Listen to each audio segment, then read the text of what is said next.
La Diócesis de San Cristóbal presenta el curso Eucaristía, Sacramento de nuestra Fe, con Monseñor Mario Moronta, certificado por la Universidad Católica del Táchira y el Instituto Universitario Eclesiástico Santo Tomás de Aquino, con el apoyo de Radio Natividad y el Diario Católico de Venezuela.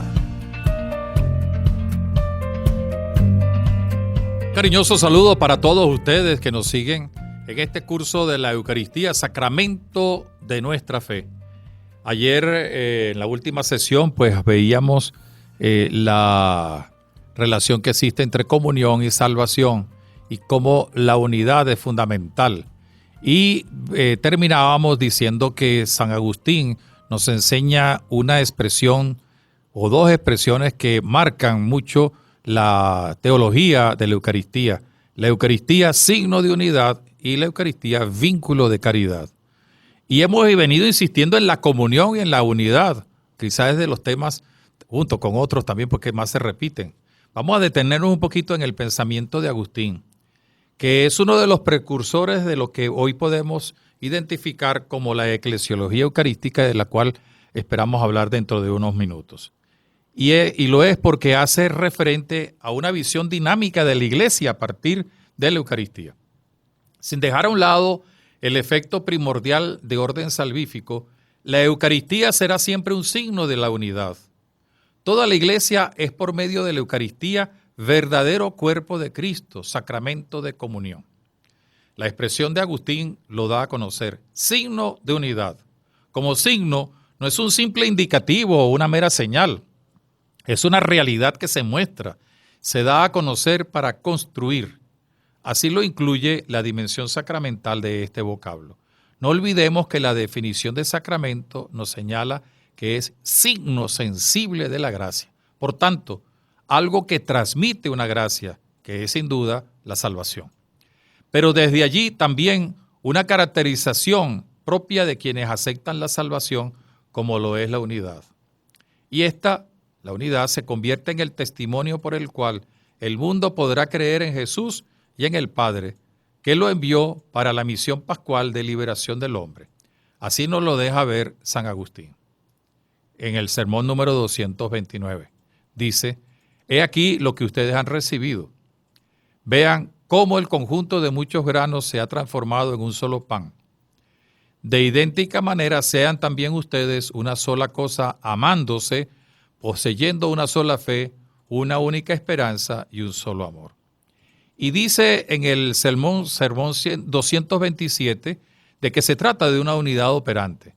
Recíbanlo, dice Agustín, de manera que piensen en ello, mantengan la unidad en el corazón y tengan siempre su corazón fijo en lo alto. No esté la esperanza de ustedes en la tierra, sino en el cielo. Su fe está segura en Dios. Sea agradable a Dios, pues lo que aquí creen, aunque no lo ven, lo verán allí, donde el gozo no tendrá fin. Esta unidad se consigue sin dejar a un lado el dinamismo bautismal que ha identificado al creyente con Cristo, precisamente con la cierta posibilidad de participar en el banquete del cuerpo y la sangre de Cristo. En su comentario al Evangelio de San Juan, dice Agustín, comer aquel manjar y beber aquella bebida es lo mismo que permanecer en Cristo y tener a Jesucristo que permanece en sí mismo. Y por eso, quien no permanece en Cristo y en quien Cristo no permanece, es indudable que no come ni bebe espiritualmente su cuerpo y su sangre, aunque materialmente y visiblemente toque con sus dientes el sacramento de realidad tan augusta, ya que impuro y todo se atreve a acercarse a los sacramentos de Cristo que nadie puede dignamente recibir sino los limpios. La Eucaristía hace que esa comunión, unidad con Cristo produzca frutos de permanencia con Él, como lo dice en ese mismo comentario al Evangelio de San Juan. Dice él, ya dijimos, hermanos, lo que nos recomienda el Señor cuando comemos su carne y bebemos su sangre, a decir, que permanezcamos en Él y que Él permanezca en nosotros. Moramos en Él cuando somos miembros suyos y Él mora en nosotros cuando somos templo suyo. La unidad nos ajunta para que podamos ser sus miembros y la unidad se realiza por la caridad. Esa permanencia expresa la unidad de la iglesia. Esta no es de tipo jurídico, sino existencial y sacramental. La Eucaristía es el signo de la unidad de modo personal y comunitaria. Nos dice en el Sermón 229, lo que ustedes reciben, esos son ustedes por la gracia que les ha redimido. Cuando responden amén, lo rubrican personalmente. Esto que ustedes ven es el sacramento de la unidad. Así como de muchos granos reunidos y en cierto modo mezclados entre sí mediante el agua, se hace un solo pan, de idéntica manera, mediante la concordia de la caridad se crea el único cuerpo de Cristo. Así, por tanto, lo mismo en el pan que en el vino se encuentra el misterio de la unidad. La Eucaristía, nos recuerda también Agustín, refleja la comunión de los miembros del mismo cuerpo, que es la Iglesia. Por eso podemos hablar de la Eucaristía como sacramento de comunión. Así se expresa él en el comentario al Evangelio de Juan. Este manjar y esta bebida significan la unidad social entre el cuerpo y sus miembros, que es la Iglesia Santa, con sus predestinados y llamados, y justificados y santos, ya glorificados y con los fieles. Veamos ahora un momentico esta expresión de Agustín, la Eucaristía, vínculo de caridad. La fuerza vinculante para lograr esa unidad es el amor. Y esto se ve en el Nuevo Testamento. Y Agustín lo sabe asumir para hablar también de la Eucaristía. Se trata de una presencia y un sacramento pascual, donde la razón de ser de la ofrenda por la salvación es el amor de Dios, del Padre que envía al Hijo, del Hijo que se entrega como víctima y del Espíritu que ha ungido al Mesías para el fiel cumplimiento de la misión. Fiel lector e intérprete de la palabra, Agustín va a conseguir en el discurso del pan de vida la fuente para hablar de la Eucaristía como vínculo de caridad. Se trata del pan que da la vida al mundo, que incluye lograr la estrecha comunión con el Señor. Se trata de una caridad que conlleva la comunión por la convivencia en una misma fe, un mismo Señor, por un mismo bautismo. Todo esto se debe al amor. El mismo amor con el cual el Padre envió a su Hijo para salvar al mundo es el que se hace presente en la entrega pascual. Pero a la vez es el mismo con el que los creyentes constituyen la asamblea, cajal, de la nueva alianza. Es decir, la iglesia, la eclesía. Y esto tiene una dimensión eucarística. En este horizonte es como podemos ver la institución de la Eucaristía por parte del Señor. De cara al futuro, la iglesia recibe la tradición de la Eucaristía como sacramento de piedad, como vínculo de caridad, como signo de unidad, según ya hemos mencionado. Dios atrae a los hijos por amor, y esto se patentiza en el sacramento eucarístico. Se accede a él ciertamente por la fe, pero sobre todo con el amor. El alma, dice San Agustín, la atrae el amor. Hay un apetito en el corazón al que le sabe dulcísimo este pan celestial. Y no nos debe extrañar entonces la plegaria de Agustín, que dice en su comentario al Evangelio de San Juan. Dice Agustín, dame un corazón amante y sentirá lo que digo. Dame un corazón que desee y que tenga hambre. Dame un corazón que se mire como desterrado y que tenga sed y que suspire por la fuente de la patria eterna. Dame un corazón así y éste se dará perfecta cuenta de lo que estoy diciendo.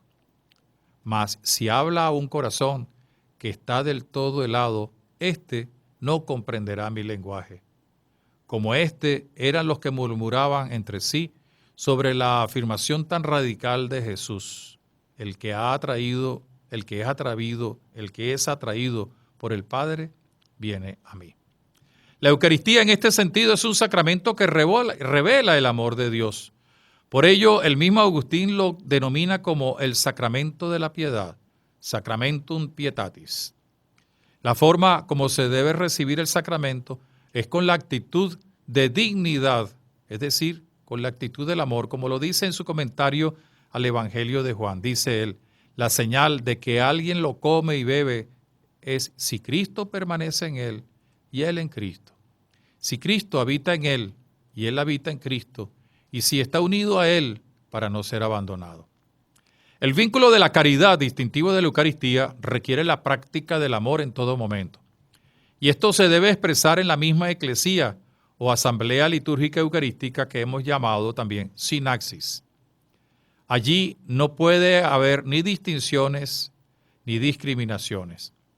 Todos están llamados a disfrutar del fruto importantísimo de la unidad, que es Jesucristo. Lo que sobre el pan, lo que está sobre el altar, dice en el sermón 272, es un símbolo de ustedes mismos. Y lo que reciben es vuestro emblema. Y esto es lo que vosotros refrendáis cuando decís amén. Somos un solo cuerpo, los que comemos un solo pan, entendedlo y llenaos de gozo. O unidad, o verdad, o caridad, o piedad, un solo pan, nos dice San Agustín en el sermón 272. En ese vínculo de la caridad se manifiesta también, como ya lo hemos visto, la comunión iglesia. Dice en el mismo sermón 272, por él quiso unirnos a su persona y consagró sobre su mesa el misterio simbólico de la paz y de la unión que debe reinar entre nosotros. Unirnos a su persona, consagrando sobre la mesa el misterio del simbólico de la paz y de la unión que debe reinar entre los cristianos. Ciertamente que no se puede dejar a un lado la acción del Espíritu Santo. La segunda epíclesis de la plegaria eucarística así nos lo indica. Y Agustín lo recuerda también, ya que podemos vivir unidos en el cuerpo de Cristo para ser vivificados por su Espíritu. Es el Espíritu quien hace posible el vínculo de la caridad para que la Iglesia, como nos lo enseña el Vaticano II, pueda llegar a ser sacramento de comunión y salvación. La Eucaristía es el ámbito sacramental donde se puede palpar esa realidad por la misteriosa ley del amor que viene de Dios y que construye la unidad como signo de gracia para todos, incluso para que el mundo crea como Jesús nos enseñó en su Evangelio. En el comentario al Evangelio de San Juan nos dice, este manjar y esta bebida significan la unión social entre el cuerpo y sus miembros, que es la Iglesia Santa, con sus predestinados y justificados y santos ya glorificados como los fieles. Con Agustín hallamos la raíz entonces de la eclesiología eucarística que vamos a ver a continuación. Por ser lo que es sacramento de piedad, signo de unidad y vínculo de la caridad, ella y la Iglesia se identifican de tal modo que estamos ante una realidad de la que no podemos escapar. El doctor de la Iglesia nos presenta una invitación desafiante con la que podemos iniciar el siguiente apartado. Dice San Agustín, en este cuerpo estamos, somos participantes de este cuerpo. Conocemos lo que hemos recibido y los que no lo conocéis, lo conoceréis, y cuando lo hayáis aprendido, ojalá no lo recibáis para la condenación. Tenemos un cuerpo perfecto. Perfeccionémonos en el cuerpo. Nos dice Fray Antonio Torio Estava, agustino, lo siguiente. Esta es la acción del Espíritu Santo, reuniendo en la unidad de una alma sola y un solo corazón de Dios a la comunidad creyente, que la Eucaristía va edificando al unir a los bautizados en la misteriosa realidad personal del Cristo Pascual, a quien reciben y dicen amén para ser lo que reciben, el cuerpo de Cristo. La Iglesia hace la Eucaristía y la Eucaristía hace la Iglesia. Detengámonos un momentico en esta expresión, la iglesia hace la Eucaristía. Como ya lo hemos visto, el Cristo que nos deja la Eucaristía es el mismo sumo y eterno sacerdote que se ofrece como víctima. Él mismo nos deja su sacrificio y también su glorificación presentes en el cuerpo y la sangre del alimento eucarístico. Y al constituir a la iglesia como su estrecha cooperadora, es decir, sacramento, en la obra de la salvación, le otorgó la gracia de participar en su mismo sacerdocio. Por eso la convirtió en pueblo sacerdotal.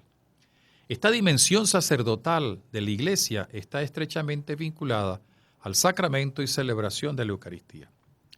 En ella, el Señor, cabeza de su esposo, de esta iglesia, que es su cuerpo y su esposa, presente en el memorial de su pasión gloriosa, es decir, en el acto que recapitula toda su existencia y su misterio, no solo la une así, sino que la configura, la estructura, la revela y la plasma para que sea cabal expresión de ese pueblo santo sacerdotal del Padre, cuerpo místico suyo y templo del Espíritu, sacramento universal de salvación. Por eso, al ver cómo se da esta estrecha vinculación, nos detenemos precisamente en algunas características. Primero recordamos pueblo sacerdotal. La iglesia es pueblo sacerdotal. No vamos a entrar en los mayores detalles de este tema, que abarcaría pues muchas horas de estudio y dentro del marco de la eclesiología, sino que hacemos referencia a una realidad que todos vivimos al pertenecer a ese pueblo sacerdotal. Y lo hacemos desde una experiencia y dinamismo muy especial que es la del bautismo, ya que participamos del sacerdocio de Jesucristo. Es lo que se suele denominar como el sacerdocio común de los fieles. Por ser sacerdotal, la ligación existente con la Eucaristía y los otros sacramentos nos permite entender un poco más de cerca la ministerialidad de la Iglesia. Bien sabemos que se trata de un pueblo orgánico y organizado. Este pueblo nació precisamente por la expresión eucarística de la entrega de Jesús en la nueva alianza sellada con su sangre. Como dice el número 9 del Lumen Gentium, Cristo que lo instituyó para hacer comunión de vida, de caridad y de verdad. Cristo convocó a un pueblo de judíos y gentiles que se unificara no según la carne, según el Espíritu, para constituir un linaje escogido, sacerdocio regio, nación santa, pueblo de adquisición, que en un tiempo no era pueblo y ahora es pueblo de Dios. Dentro del pueblo de Dios, bien lo sabemos, hay una estructura organizativa que se manifiesta en los ministerios y en la puesta en práctica de los carismas. Todos ellos apuntan a la unidad, es cierto, pero además tienen que ver con la misión evangelizadora y con la conmemoración litúrgica de los misterios de la fe. Y entre ellos hay ministerios denominados consagrados, porque además de ser esenciales, 100%, con ellos se hace realidad sacramental el mismo sacerdocio de Cristo. Quienes lo ejercen son ungidos para ser destinados a actuar en nombre de Cristo. Realizan de manera jerárquica las funciones de enseñar, guiar y celebrar, santificar. Los demás miembros del pueblo de Dios, además, pueden acompañar a estos ministros en el ejercicio de otros ministerios particulares que siempre tendrán esa dimensión evangelizadora y litúrgica que mencionáramos hace poco. No nos detendremos mucho en esto, sino que damos por sentado el hecho de la ministerialidad de la Iglesia. Lo que sí es cierto, de verdad, es que para la confección del sacramento de la Eucaristía se requieren los ministerios consagrados del episcopado y del presbiterado, recibidos por el sacramento del orden. Los otros ministerios están al servicio de la celebración y del culto, como lo podremos ver a su debido tiempo. Por otra parte, la tradición de la Eucaristía, de la que nos habla Pablo, conlleva y exige la tradición del sacerdocio de Jesucristo en los ministros consagrados, que tienen la tarea de hacer conmemoración del evento pascual, sobre todo en la Eucaristía, para que luego podamos entender y hablar de cómo la Iglesia hace la Eucaristía y la Iglesia hace la Eucaristía hace la Iglesia. Es necesario estar bien claros en esto. la necesidad esencial e irrenunciable del sacerdocio de la nueva alianza, vivido y realizado en nombre de Jesús por quienes están configurados a Él por el orden sacerdotal. A la vez, como lo podemos percibir en la misma tradición litúrgica de celebración de la Eucaristía, ella es un ámbito muy especial para hacer sentir esa ministerialidad desde la constitución jerárquica de la misma Iglesia. En torno a la Eucaristía y como revelación del misterio de la Iglesia, se va formando y conformando, se revela y se explica la función apostólica del gobierno, de la santificación y del magisterio, con una dimensión jerárquica en torno al obispo en la iglesia particular, con su presbiterio, sus diáconos y otros ministros. Se hace presente también en una comunión de los obispos en la misma Eucaristía, manifestada en la concelebración eucarística, expresión de la perfecta comunión en Cristo y en la Iglesia, una santa, católica y apostólica. Y tiene como consecuencia una dimensión magisterial de ortodoxia de la fe, de predicación y salvaguarda de la verdad, para que nuestra doctrina, como dice Ireneo, corresponda a la Eucaristía que celebramos y viceversa, ya que la celebración de la Eucaristía supone la confesión unánime y completa de la fe. Y con una función santificadora que tiene en la Eucaristía su punto de llegada y de partida con los sacramentos de la iniciación cristiana y con los otros sacramentos que tienen en la Eucaristía su centro y su culmen. Los padres de la Iglesia van a estar muy claros en esta perspectiva, la cual nos puede ayudar enormemente a la hora de ver la dimensión ministerial de una eclesiología eucarística. La verdad y la vida, los ministerios y los carismas, el apostolado y la acción social de los padres de los primeros tiempos, de los primeros siglos, tienen como marco esencial la Eucaristía celebrada. Por otra parte, la Iglesia está constituida por un pueblo de oferentes que a la vez son ofrecidos. Por el bautismo, todos los creyentes forman parte del pueblo sacerdotal, ya lo dijimos. Es un dato de fe en la Iglesia, no lo podemos negar. Y esto tiene que ver con la misma Eucaristía, ya que quienes participan en ella, quienes la asumen como sacramento, son miembros de ese pueblo sacerdotal, por el cual, como ofrendas vivas que son, rinden un culto verdadero a Dios. Así lo dice el número 10 de la Lumen Gentium.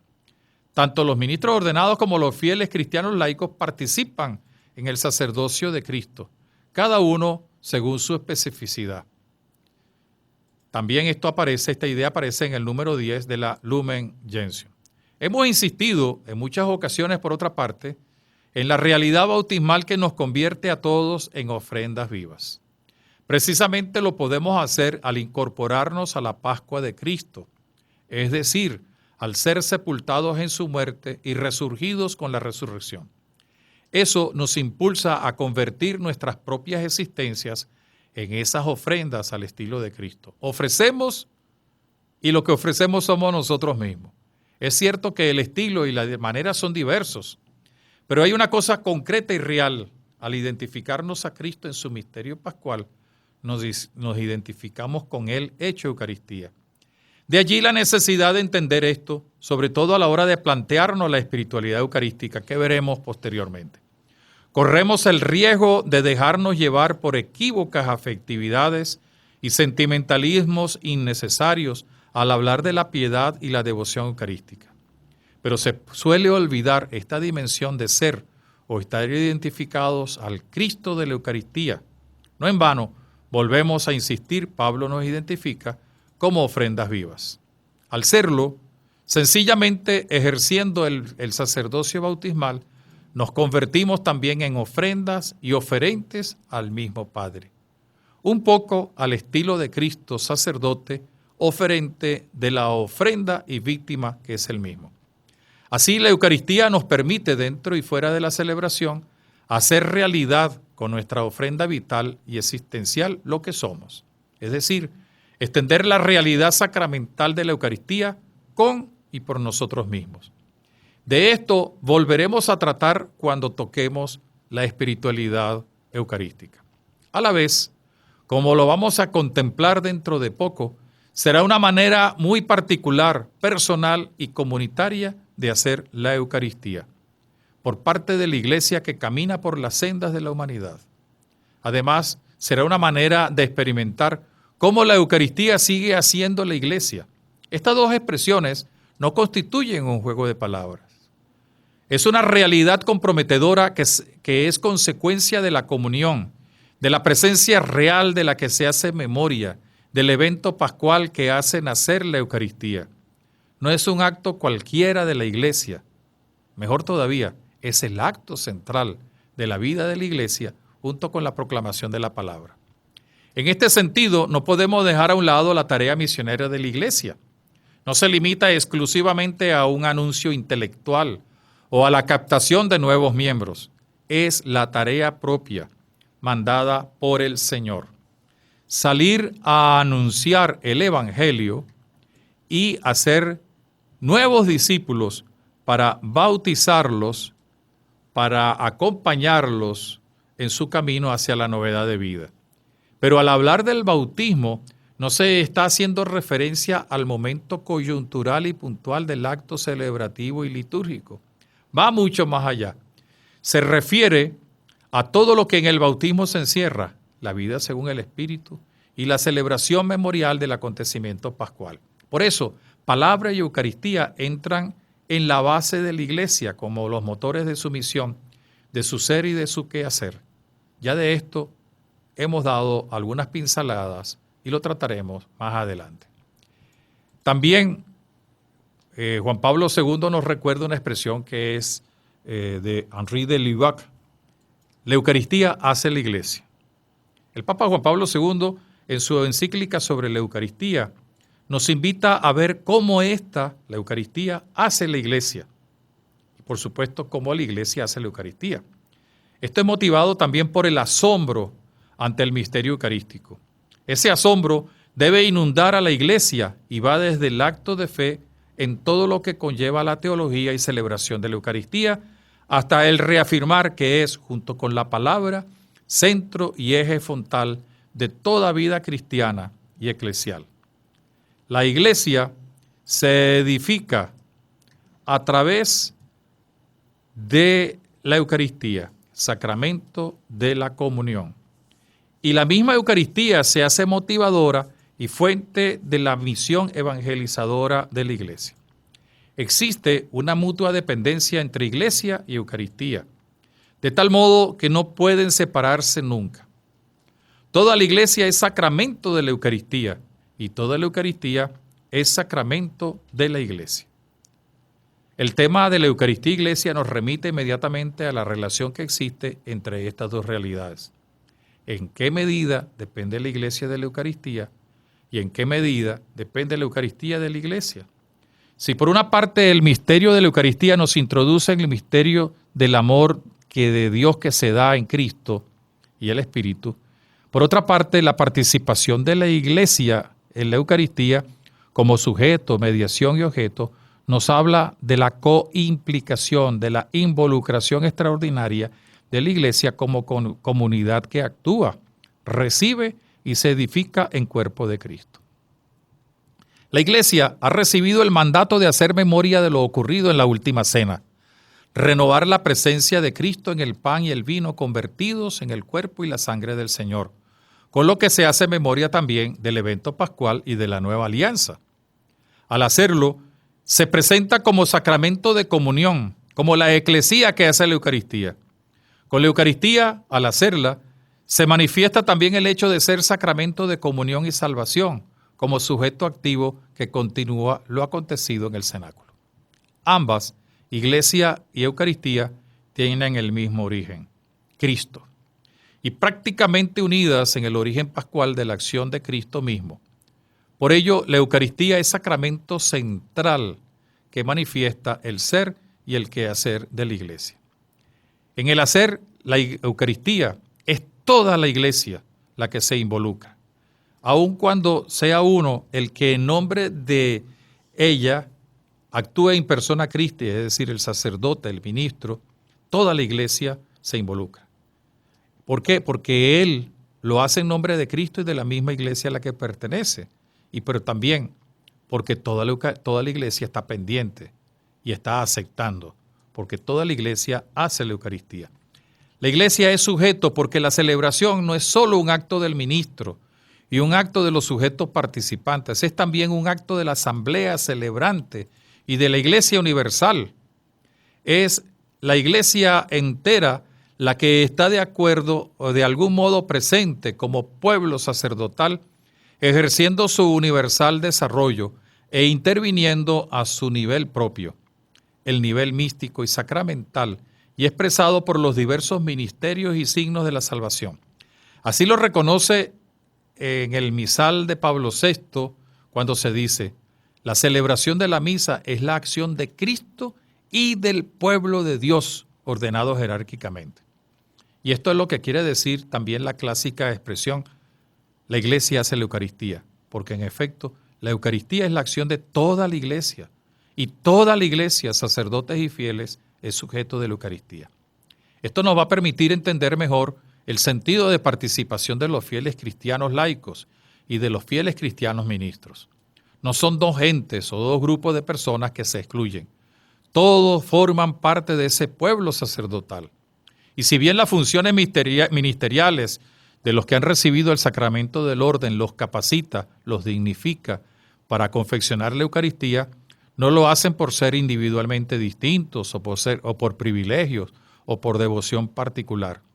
Es por el servicio que deben prestar siempre en beneficio de toda la Iglesia universal y particularmente a la comunidad o asamblea que se encuentra reunida. En conexión con lo anterior, podemos decir que la Iglesia es objeto de la Eucaristía.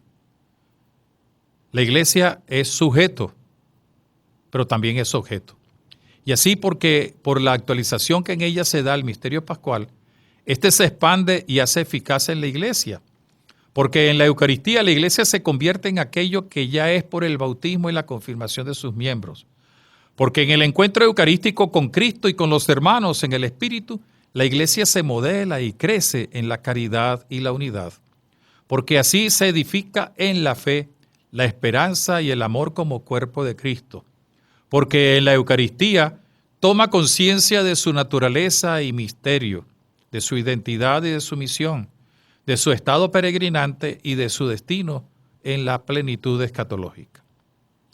Con toda celebración eucarística se contribuye a la formación de la Iglesia y el desarrollo de su santidad y a la afirmación de su unidad.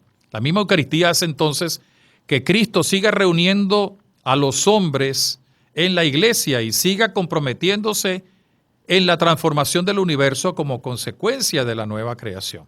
Nos dice el Papa Juan Pablo II en el número 22 de la encíclica Ecclesia de Eucaristía: la incorporación a Cristo que tiene lugar por el bautismo se renueva y se consolida continuamente con la participación en el sacrificio eucarístico, sobre todo cuando ésta es plena mediante la comunión sacramental. No solo cada uno de nosotros recibe a Cristo, sino también Cristo nos recibe a cada uno de nosotros.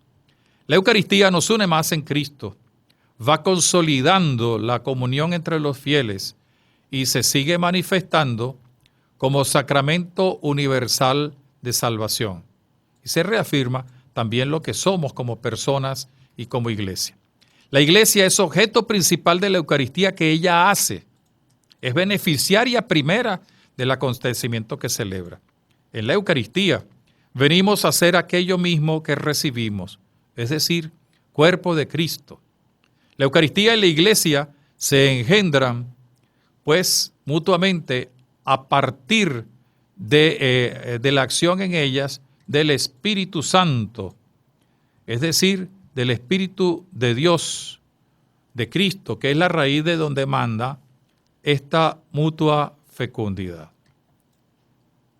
Lo visto hasta ahora, visto de manera contemplativa, nos lleva a concluir algo muy importante, de lo cual ya hemos hablado, la eclesiología eucarística, que no se trata solo de una interrelación en el campo de la formulación teológica, sino una manifestación de un estilo de ver y vivir la Iglesia. Al hablar del sacramento de la comunión, estamos en el fondo anticipando la eclesiología eucarística. Esta encuentra su fuente y origen en la cena eucarística del cenáculo y se repite al hacer memoria del hecho eucarístico.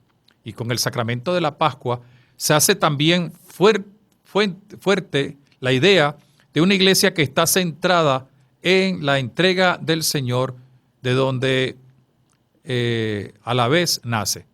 Hablar y celebrar la Eucaristía implica hablar y celebrar la Eclesía y viceversa. Así como la Eucaristía es Eucaristía de la Iglesia, del mismo modo la Iglesia es Iglesia de la Eucaristía. Hay una reciprocidad entre las realidades Eucaristía e Iglesia, pues desde el momento en que se celebra la Eucaristía, hay ciertamente y se forma la Iglesia.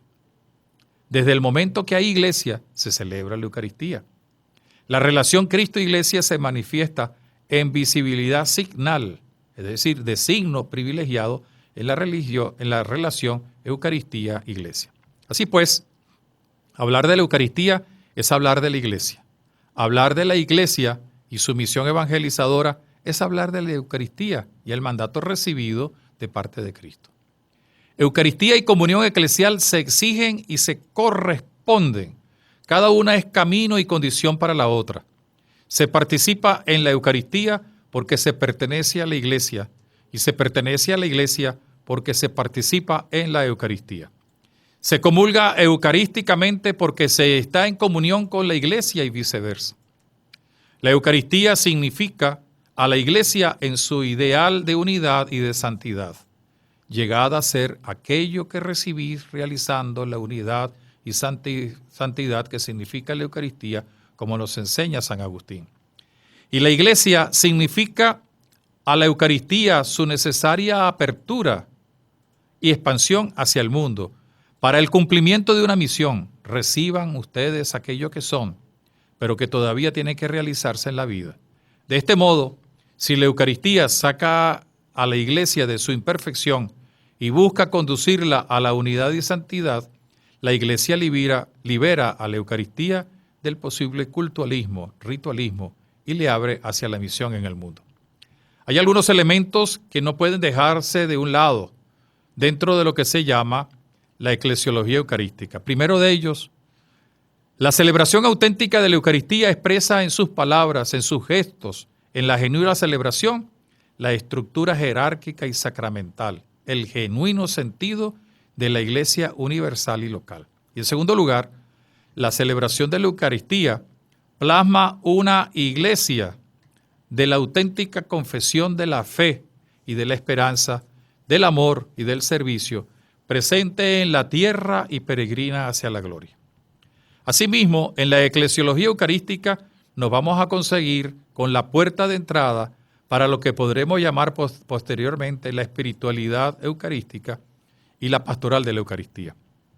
La Eucaristía constituye el fundamento teológico y sacramental de la pastoral y de la espiritualidad de comunión y de la misión, como ha puesto de relieve el Vaticano II. Ya en el cenáculo nos conseguimos con el modelo de lo que será una iglesia eucarística, pero especialmente en el texto que ya hemos analizado y del cual hemos hablado varias veces, de Hechos 2:42. Podemos conseguir la fuente y modelo de lo que es la eclesiología eucarística. Esa imagen de la iglesia eucarística en su plenitud sacramental, la memoria de los hechos de los apóstoles, que hablan de la fracción del pan como forma de ser y de vivir de la comunidad que nace de la efusión del Espíritu en Pentecostés. Esa comunidad apostólica a la que se agregan personas de toda raza y lengua, signo de su universalidad, por medio del bautismo y la imposición de las manos, iniciación conjunta al misterio pascual de Cristo y pentecostal del Espíritu. Vive cotidianamente en la perseverancia. En el centro de esa cotidianidad está conjuntamente la palabra de los apóstoles, la nueva fraternidad o relación de comunión, la fracción eucarística del pan y la oración. Los padres de la Iglesia nos presentarán más elementos teológicos y doctrinales para poder diseñar una eclesiología eucarística. Y esto sería tema para una hermosa investigación. En conclusión, la gran tradición patrística nos ha dejado una huella perenne de la doctrina de la comunio eucarística, es decir, comunión eucarística, como comunio eclesiales, es decir, como comunión eclesial, con todas las exigencias de la misma fe que nosotros profesamos y del mismo amor que nos viene de Dios, de la misma pertenencia al cuerpo de Cristo, que es su iglesia verdadera, con todas las exigencias de mutua caridad y en unión, en el amor, que brotan de este ser un solo cuerpo, por la gracia del Espíritu, fuente de caridad y vínculo de comunión con la Trinidad y con los miembros de la Iglesia. Podemos decir, para concluir este tema, y con esto la segunda parte de nuestro curso, una Eucaristía que hace y manifiesta la Iglesia en su verdad plena. Eso es la eclesiología eucarística. Una iglesia que solo cuando se expresa en su legitimidad sacramental nos ofrece una auténtica Eucaristía. Hemos terminado la segunda parte, lo que le llamamos la teología de la Eucaristía. Estén pendientes porque ya en la página web diócesidesancristóbal.online estará la tercera evaluación para aquellos que deseen tener un certificado, e incluso para aquellos que a lo mejor no lo quieran tener si no están inscritos, porque les sirve un poco como referencia a ver si se ha entendido o no se ha entendido. Y si hay alguna pregunta o alguna cosa que no está clara, pues escríbanos por eucateo@gmail.com. No se olviden que este material, junto con la evaluación y material de apoyo, es decir, algunos documentos, están en la página web www.diocesidesancristóbal.online. En la próxima sesión vamos a comenzar la tercera parte, que es una parte más de praxis, práctica.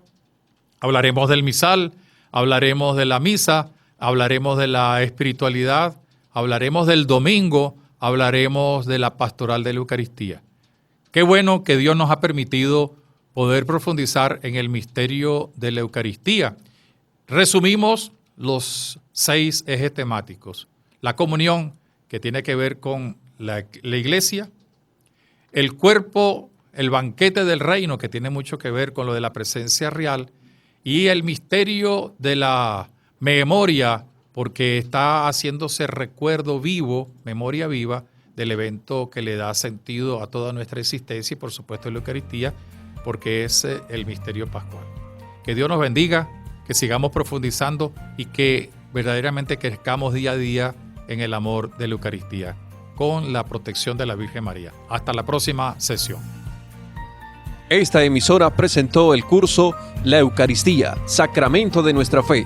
El material de apoyo a disposición en www.diocesidesancristóbal.online.